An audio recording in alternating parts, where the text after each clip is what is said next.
Say yes to new beginnings. Yes.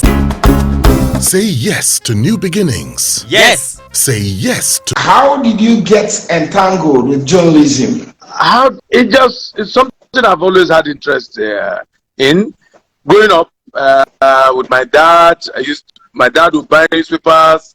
I would read papers, sale papers, Daily Times those days, from the back, from the sports section. Then watching people like late Mike Enauro, Mike Enauro, the famous newscaster those days. So I didn't know the difference between broadcast and print then, but I love them. I love Mike Enauro's attire on TV, and I love reading sports, newspapers from the back. Even sometimes I still find myself psychologically flipping through the newspapers from the back page. So I grew up saying, okay, I want to start writing. Went to school, tried to do my internship, and got into Vanguard. It took me as an intern. After school, I came back here, and I've been married to journalism since then. What would you say makes a good journalist? A good journalist must read widely, broadly, must love his profession, must be dedicated to the craft, and must be professional. First of all, you have to be very well equipped. What does that mean? You have to be very well educated. Educated in this sense does not mean university certificate, by the way. It means you reading widely, understanding issues, be very professional, be dedicated to your craft. What makes a good story? A good story, there's the 5 W's and the H they call it. If you answer all that, what makes, okay, there's a saying by I think the thing was popularized by my chairman, Uncle Sam, who says, let me start with what an editor should be. He says, an editor is one who knows what not to publish. Now, once an editor decides that a story should be published, it should have all the basics, all the answers, the 5 W's and H, where, when, and how, and what. So once all those questions are answered, you have a good story. Okay. What makes a good paper? What makes a good newspaper? What makes a good newspaper? In my view, a good newspaper is a paper, first of all, the public assumes to be very objective. You must respect your readers to feed them what is right, what is professionally correct. Because these days, why do we rail against sensationalism? Why do we rail against those we call the uninitiated or uneducated? It's because they are not professional enough. They do not understand what should not be published.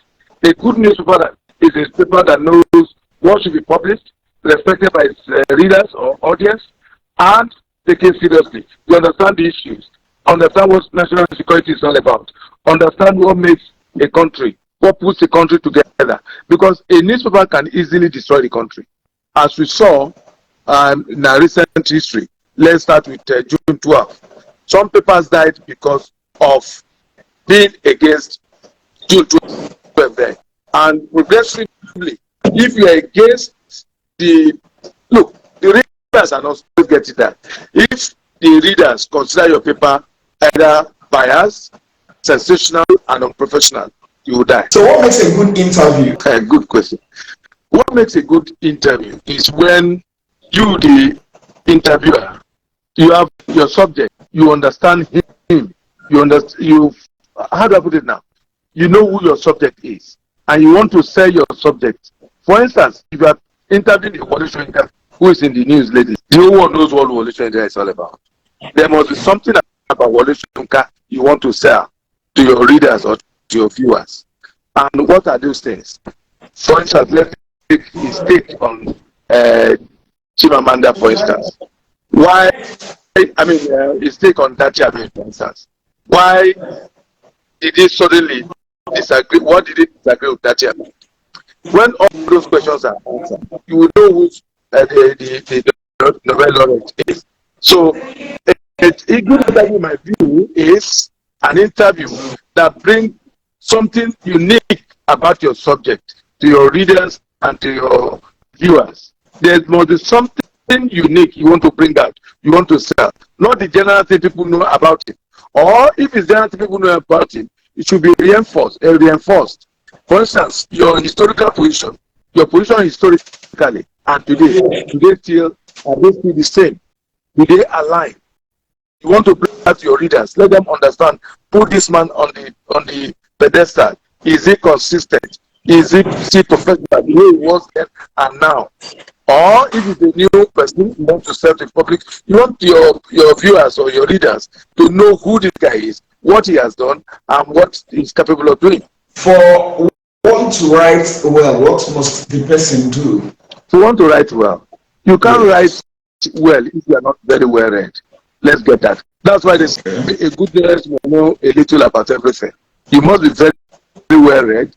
That, for instance, if you are a columnist in a newspaper, those days used to be columnism used to be the job of experienced journalists who have seen it all, who have spent time understanding the terrain, understanding the country, understanding the economy, understanding the political situation in the country, understanding the politics, and is their experience now they are bringing to bear and pushing forward. So columnism is about experience. It's about being very well educated. It's about being very well read. It's about being professional.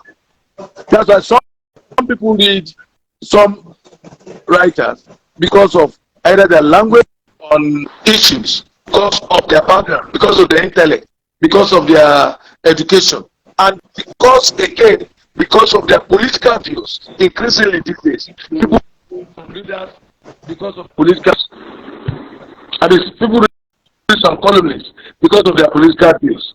It could be professional, it could be sensational. Today, some sensational columnists also, people read them.